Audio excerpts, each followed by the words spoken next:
Also the parliamentary affairs minister, he has a very hectic day. तो मेरा पहला सवाल सर ये होगा, जो संविधान में पार्लियामेंट में लोकसभा में 2 दिन चर्चा आज शुरू हुई है, फिर राज्यसभा में 2 दिन चर्चा होने वाली है, ये क्या संविधान की तपस्या के लिए है, क्या कोई गंभीर मुद्दे भी हैं जो इस चर्चा से निकले? देखिए, आपने बहुत ही शानदार एक क्वेश्चन किया है। 2014 में मोदी जी आए एज ए प्रधानमंत्री इस देश में। इससे पहले हमारा जो 26 नवंबर था, इसको हम कानून दिवस के रूप में मनाते थे, जिसको हम अंग्रेजी में लॉ डे कहते हैं। प्रधानमंत्री नरेंद्र मोदी जी का संविधान को सम्मान करने का विषय जब वो गुजरात में मुख्यमंत्री थे तब से था। तो उन्होंने कहा, भाई ये संविधान दिवस क्यों नहीं हो सकता। और जब बाबा साहब B.R. अम्बेडकर साहब की 125वीं जयंती थी 2015 में, तब 19 नवंबर 2015 को सोशल जस्टिस एंड एम्पावर्ड मंत्रालय से एक सर्कुलर जारी हुआ कि आगे से 2015 में तो हम मनाएंगे ही संविधान दिवस, लेकिन आगे से प्रतिवर्ष हम संविधान दिवस मनाएंगे। इसलिए ये मोदी जी का इनिशिएशन है, ये तो मानना ही पड़ेगा और देश को स्वीकार करना पड़ेगा। इससे पहले कहां था? Modi ji has taken a initiation, तब जाकर के ये 2015 से हम संविधान दिवस मना रहे हैं। उस समय भी 2 दिन चर्चा हुई थी संविधान पे, पहली बार लोकसभा और राज्यसभा में, और लोगों ने समझा कि बाबा साहब B.R. अम्बेडकर साहब का कितना कंट्रीब्यूशन संविधान के निर्माण में रहा। इस बार कोई चर्चा का हमारा कोई उद्देश्य, ऐसा मुझे लगता है कि शुरू में जब सत्र शुरू हुआ था, मैं पार्लियामेंट अफेयर्स के नाते कह रहा हूं कि हमारे एजेंडे में ये नहीं था, लेकिन उनके एजेंडे में कोई अमेरिका में घटना घटी, उसको लेकर के आए और वो हल्ला करने लगे। फिर उन्होंने कहा, देखो हम चला सकते हैं। उन्होंने कहा अपोजिशन साइड से, आप संविधान पे चर्चा करोगे क्या? तो संविधान पे चर्चा करने में हमें कहां तकलीफ है? मैंने कहा कर लेंगे। तो दोनों बार BAC में उनकी ओर से इशू आए। हमने कहा हमारे गवर्नमेंट बिजनेस है, उनको आप करने दो। उन्होंने कहा नहीं, पहले आप संविधान पे चर्चा करो। तो संविधान पे चर्चा की डेट डिसाइड हुई, 13-14 लोकसभा और 16-17 आपका राज्यसभा। इसलिए सरकार संविधान पे चर्चा हो, कोई डिमांड आए, किसी भी दल से आए, तो सरकार ने स्वीकार किया। और आज लोकसभा में हमारे राजनाथ सिंह जी ने चर्चा शुरू की कि संविधान की जो हमारी ग्लोरियस जर्नी है वो कैसी रही है, और मुझे लगता है शानदार अच्छी चर्चा हो रही है। मेघवाल साहब, इस तरह से वन नेशन वन इलेक्शन की चर्चा है, आपने कैबिनेट से कल उसको जो है मंजूरी दिलाई है, उसको लेकर विपक्ष का तेवर तल्ख है। विपक्ष का साफ तौर पे कहना है कि वन नेशन वन इलेक्शन की जगह one nation one health system होना चाहिए, one nation one education system होना चाहिए।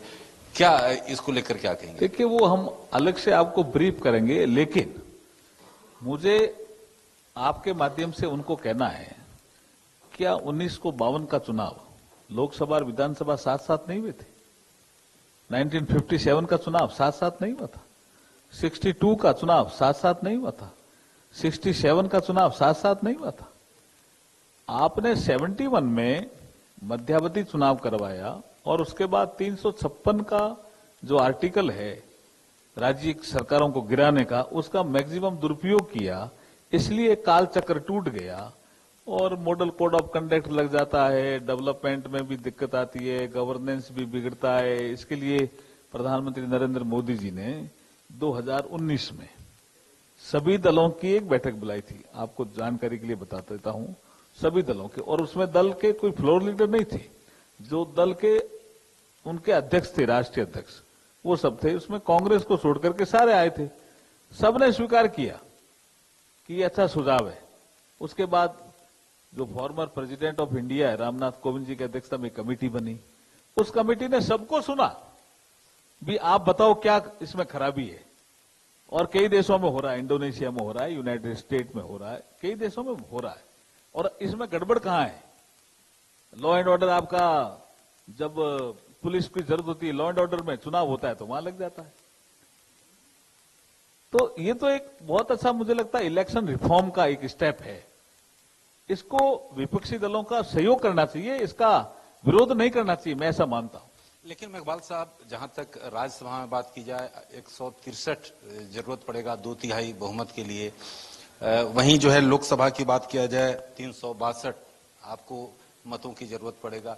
तो ऐसी स्थिति कैसे पूरा होगा, क्या आपको लगता है? अच्छे काम के साथ अच्छे लोग जुड़ जाते हैं जुड़ते हैं। 370 में जुड़े ही थे ना। मेघवाल जी, जो अभी डिस्ट्रप्शन चल रही है पार्लियामेंट में, अब ये रूटीन बन गया है, ये थर्ड टर्म है, सेकंड सेशन है, क्या किया जाए इसका? As a parliamentary affairs minister इसका हल क्या है? मुझे लगता है कि कुछ लोग ऐसे हैं, कहीं बाहर बैठे हैं, जो इंडिया की जो इकोनॉमिक साइज है जो तेजी से आगे बढ़ रही है, उससे उनको शायद कोई पीड़ा हो रही है, ईर्ष्या हो रही है, या भारत में स्टेबल गवर्नमेंट क्यों है। कोई न कोई ऐसी षड्यंत्रकारी कोई एक्शन लेते हैं वो, और फिर उसको किसी न किसी मीडिया में छपवाते हैं, और उसके बाद हमारा संसद सत्र शुरू होता है उससे पहले उसकी खबर यहां आ जाती है। आपका हिंडनबर्ग रिपोर्ट क्या है, आपका पेगासिस की रिपोर्ट, मतलब उसके बाद भी नहीं आती, पहले भी, उस जब सत्र शुरू होता है उसके 2-3 दिन पहले आती। इस बार भी ऐसा ही हुआ। तो हमें सावधान तो रहना ही पड़ेगा ना। जो इंडिया की इकोनॉमी को डिस्टर्ब करना चाह रहे हैं, ऐसे अगर लोग कोई चीज कहते हैं, फिर हमारे यहां आकर के लोग हमारे जो इंस्टीट्यूशन है उनको नहीं मान करके, उनकी बात पे पूरा विश्वास करके यहाँ हाउस को चलने नहीं देते हैं, तो वो ठीक परंपरा नहीं है। मेघवाल साहब, क्या खतरा? यही हम उनको समझा रहे हैं कि ये ठीक परंपरा नहीं है। मेघवाल साहब, खतरा क्या बाहर से है या अंदर से है? किस तरह खतरा आप जो है? कुछ ऐसे लोग हैं जो बाहर की जो एजेंसी हैं, जो भारत के विरोध में बोलते रहते हैं, वो कोई खबर छापते हैं, उसको ज्यादा विश्वास करते हैं, ये खतरा है, और कोई खतरा नहीं है। बाकी देश एक है, मजबूत रहेगा देश, कोई चिंता की बात नहीं है। मेघवाल जी, लेकिन अगर ऐसी षड्यंत्र साजिश होती हैं और भारत के अंदरूनी मामलों में केस अगर यहां हो नहीं हो, हमारी एजेंसी डिसाइड करेंगी, न्यूयॉर्क में केस फाइल होते हैं, हम ऐसा क्यों नहीं करते हैं? हम फ्रंट फुट पे क्यों नहीं खेलते हैं? क्योंकि अगर हमें पता है, और अगर आप पूरा आरोप लगा रहे हो कि ऐसे लोग हैं, ये षड्यंत्र साजिश कर रहे हैं, हम वापस उनको नाम से बुलाकर बोलते क्यों नहीं है कि आप ये षड्यंत्र साजिश कर रहे हो? नहीं, जो हमारा प्रयास है वो हम करते हैं, लेकिन जो कानूनी उपाय है उस संबंध में भी हम गंभीरता से विचार कर रहे हैं। ऐसी बात नहीं है। जो उन देशों में क्या हमारी कंपनियों पर, उन देशों के क्या नियम है, उनकी कंपनियां भी हमारे यहां काम करती है, रेसिप्रोसिटी रहनी चाहिए। ऐसे जैसे अभी हमने इंग्लैंड से एक संबंध किया कि भाई यहां का वकील वहां प्रैक्टिस कर सकता है, वहां का वकील यहां आके प्रैक्टिस करे, तो बराबर के अधिकार में, रेसिप्रोसिटी के अधिकार में हमें कोई दिक्कत नहीं है, हमें कोई दिक्कत नहीं। लेकिन वन वे नहीं हो सकता है। You're using the word reciprocity, diplomacy में इसको इस्तेमाल किया जाता है। तो क्या मेघवाल जी आप कह रहे हैं कि अगर ऐसा कोई व्यक्ति या संस्था हो जिसके अगेंस्ट करप्शन एलिगेशंस हो और उनका यहां पर भारत में कोई भी फाइनेंशियल लेना देना हो, तो हम भी ऑप्शन ओपन रखते हैं उनके ऊपर केस फाइल करने का?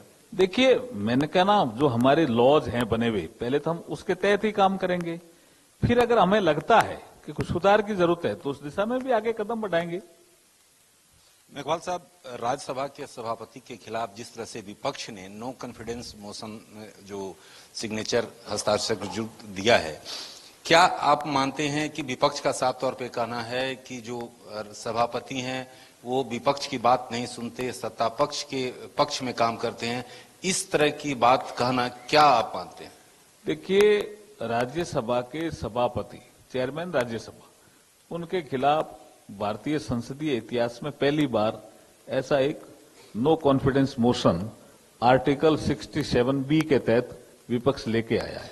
वो उनका अधिकार है, लेके आए, लेकिन लेके आने के बाद वो प्रेस कॉन्फ्रेंस करके उस प्रस्ताव की चर्चा क्यों कर रहे हैं? उपराष्ट्रपति जी पे क्यों आरोप लगा रहे हैं झूठे?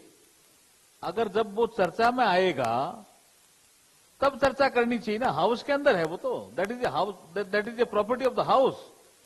उसको वो बाहर ले जाते हैं, प्रेस करते हैं, प्रेस करके, और इसका मतलब आप उपराष्ट्रपति जी के खिलाफ प्रस्ताव लेकर आए, उस पर आपने बाहर चर्चा शुरू कर दी, जो संविधान इजाजत नहीं देता।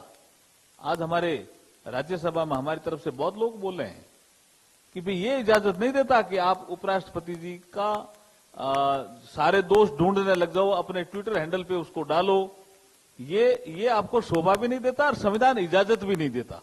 जब वो 14 दिन के बाद चर्चा में आएगा प्रस्ताव राज्यसभा में, उस समय जो बोलना बोलिए।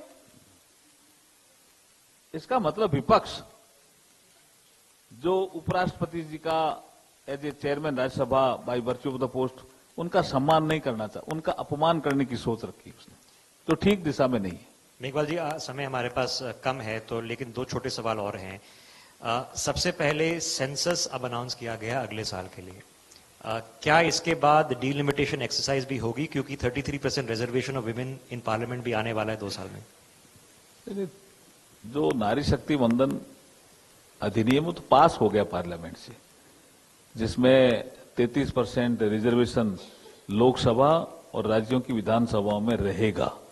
2026 तक हमारा डीलिमिटेशन को संविधान के द्वारा ही फ्रीज किया हुआ है, हमने नहीं किया। हमसे पहले जो शासन करते थे उन्होंने कहा कि 2026 तक कोई डीलिमिटेशन की एक्सरसाइज नहीं करेगा, तो 2026 के बाद ही ये सारी प्रक्रियाएं शुरू होगी। सेंसस आपने ठीक कहा कि इसमें हम डिजिटली सेंसस करने का प्रयास करेंगे, और सेंसस जैसे ही होगा उसके बाद एक डीलिमिटेशन आयोग बैठेगा।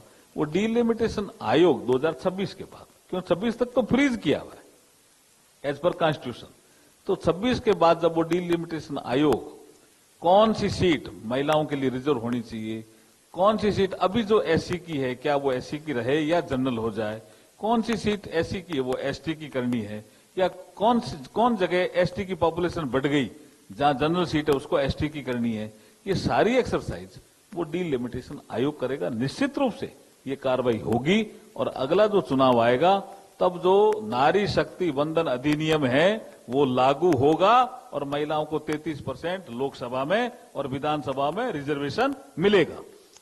मेघवाल साहब, एक सोशल मीडिया से लास्ट में मैं क्वेश्चन मैं हर बार पूछता हूं, सोशल मीडिया पे जो ट्रेंड कर रहा है कि कानून मंत्री और पार्लियामेंट अफेयर्स मिनिस्टर हैं, तो एक सवाल जरूर पूछने के लिए कि जो बांग्लादेश में जो स्थिति है, आखिरकार बांग्लादेश को लेकर सरकार को जो इस पर रिएक्शन होना चाहिए, उससे जरूर जो है आप मंत्री जी से पूछिएगा कि आखिर सरकार चर्चा क्यों नहीं कराने के लिए, जो विपक्ष भी कहता है, लेकिन ये सोशल मीडिया का प्रश्न है, मैं पूछ रहा हूँ। विपक्ष इसमें चर्चा कहां चाह रहा है?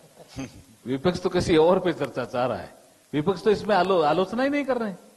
बांग्लादेश में हिंदुओं पे जो अत्याचार हो रहा है उसमें विपक्ष आलोचना ही नहीं कर रहा है। हाँ, आलोचना मैं आपकी जानकारी के लिए कह रहा हूं। देखिए, ये दुर्भाग्य है कि बाबा साहब अम्बेडकर को हम याद करते हैं, लेकिन संविधान जब बन रहा था और जब ये देश के दो बंटवारे हुए, ईस्ट पाकिस्तान वेस्ट पाकिस्तान के नाम से पाकिस्तान देश बना, एक भारत रहा, उस समय भी बाबा साहब ने कहा था कि ये बांग्लादेश में और पाकिस्तान में जो माइनॉरिटीज रह गई हैं, हिंदू विशेष करके सरदार कम्युनिटी के सिख लोग, उनके साथ ये अत्याचार कर सकते हैं, इसलिए आप थोड़ी अदला बदली का जो प्रस्ताव है ना जनसंख्या वाला, उसको आप लागू कर दो। उस समय भी कहा था उन्होंने। आज बांग्लादेश में जो अधिकतर जिनके साथ, जिनको हम हिंदू भी कह रहे हैं, अत्याचार हो रहे हैं, वो मतवाद समुदाय के लोग हैं। वो कहते हैं श्री हरि बोल, ये हमारा वाक्य हम बोलेंगे, वो कहते हैं श्री हरि बोल यहां मत बोलो। ऐसा थोड़ी होता है। लेकिन सरकार बहुत चिंतित है, और सरकार कार्रवाई, जो अपेक्षित कार्रवाई, सरकार कार्रवाई कर भी रही है। मंत्री जी, it's one of the toughest jobs in Parliament, which is to try to get consensus to keep Parliament functioning, which is the Minister of Parliament Affairs. Being Minister of Law and Justice is another tough job. Thank you very much, sir. आपने इतने busy Parliament सदर के बीच में हमारे लिए समय निकाला, बहुत बहुत धन्यवाद। थैंक यू, धन्यवाद sir.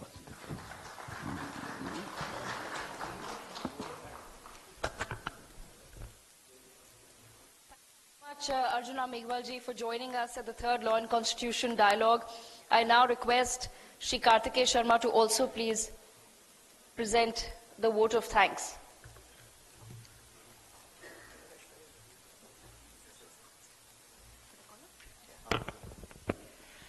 Actually, it is supposed to be Aishwarya who does the vote of thanks because I had already introduced the Honorable Law Minister. But sir, I would like to take this opportunity to thank you profusely.